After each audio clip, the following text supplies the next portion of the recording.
கீதையில் 6வது சாப்டரில் 33வது ஸ்லோகம். அர்ஜுன உவாச்ச யோயம் யோகஸ்த்வயா ப்ரோக்தः சாம்யேன மதுசூதன ஏதஸ்யாஹம் ந பஷ்யாமி சஞ்சலத்வாத் ஸ்திதிம் ஸ்திராம். இப்போ இதுக்குள்ள அர்த்தத்தை பார்க்கலாம். அர்ஜுனன் சொல்கிறான். இதில் அவர் சொன்னார் இல்லையா, மனசை ஸ்திரமாக வச்சுக்கணும், எல்லாம் சமமாக பார்க்கணும் அப்படிலாம் சொன்னார் இல்லையா. அதுக்கு இப்போ எனக்கு ஒரு சந்தேகம் வந்துடுத்து.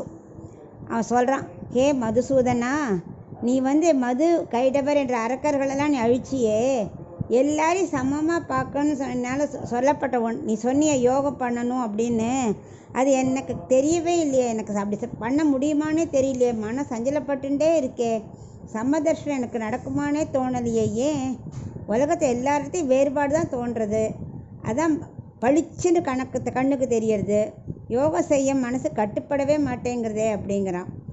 மனசு ஒருநிலைப்பட்டு உடல் வேறு ஆத்மா வேறுன்னு புரிஞ்சுட்டு யோகம் செஞ்சால் தான் சமதர்ஷனம் கிடைக்கும்னு அவர் சொல்லின்னு இருக்கார். அதுக்கு ரொம்ப நாளாகுமே அப்படிங்கிறான் இவன். மலர்ந்த ஞானம் தானே வரணும், அப்புறம் ஜீவாத்மாவும் பரமாத்மாவோட சேரணுங்கிறது, 8 கல்யாண குணங்கள் அமையணும், இதெல்லாம் எவ்வளோ கஷ்டம். இதை பழக்கப்படுத்திக்கொள்ள எனக்கு ஈஸியாக தோணலை, நடக்கவே நடக்காதுன்னு தான் எனக்கு தோன்றதுன்னு அர்ஜுனன் புலம்ப ஆரம்பிச்சிருக்கான் இதில், இந்த ஸ்லோகத்தில்.